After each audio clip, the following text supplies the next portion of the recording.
Baik, Assalamualaikum warahmatullahi wabarakatuh.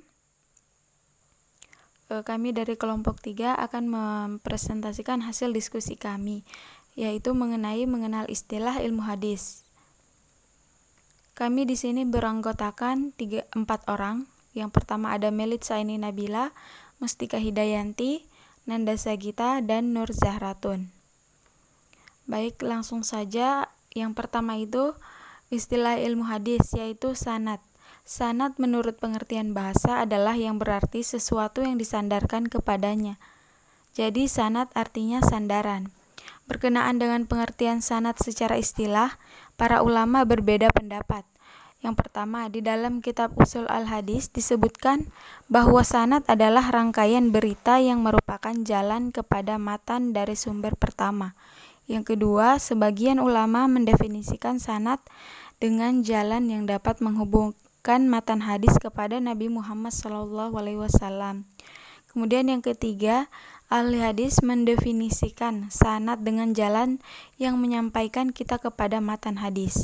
Apabila seseorang perawi berkata, dikabarkan kepadaku oleh Malik yang menerima dari Nafi yang menerimanya dari Abdullah ibnu Umar bahwa Rasulullah SAW bersabda, maka perkataan dikabarkan kepadaku oleh Malik sampai dengan Rasulullah SAW bersabda dinamakan dengan sanad.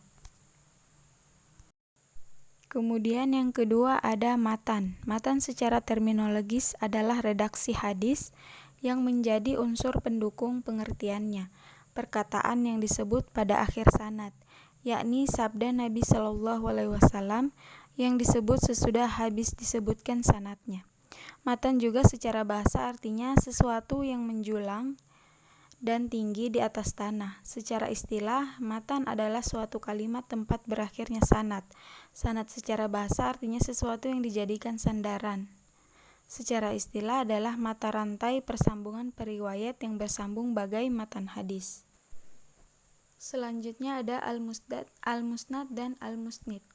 Musnad Ahmad atau ringkasnya dikenali sebagai al-musnad adalah salah satu kitab hadis Nabi yang terkenal dan terluas, dan kedudukannya menempati posisi yang diutamakan di kalangan ahlus sunnah sebagai induk rujukan di kalangan mereka. Kemudian musnid adalah seseorang yang meriwayatkan hadis dengan sanadnya, baik dia mengerti apa yang diriwayatkannya atau tidak. Baik, untuk selanjutnya ada isnad. Isnad secara etimologi berarti menyandarkan sesuatu kepada yang lain.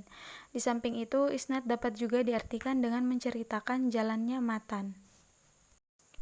Lalu al-muhaddis. Definisi yang diungkapkan oleh ahli hadis tentang istilah al-muhaddis secara singkat dapat dipahami bahwa orang yang banyak tahu tentang hadis, baik dari sisi sanad maupun matan, dan hal-hal yang berkaitan dengan periwayatannya.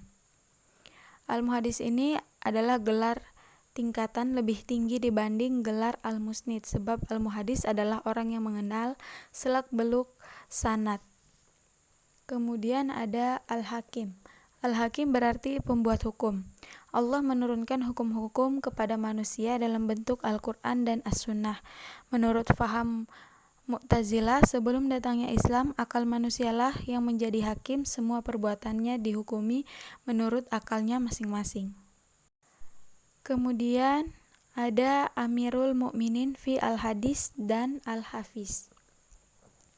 Imam Bukhari adalah ahli hadis yang termasyhur di antara para ahli hadis sejak dulu hingga kini, bersama dengan Imam Ahmad, Imam Muslim, Abu Daud, Tirmizi, An-Nasai, dan Ibnu Majah.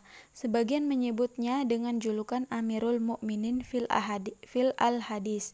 Dengan kata lain, Amirul Mukminin fi al-Hadis ini adalah pemimpin kaum mukmin dalam hal ilmu hadis. Kemudian ada al-Hafiz. Arti dari Asmaul Husna al-Hafiz secara bahasa dalam bahasa Indonesia adalah Maha Memelihara.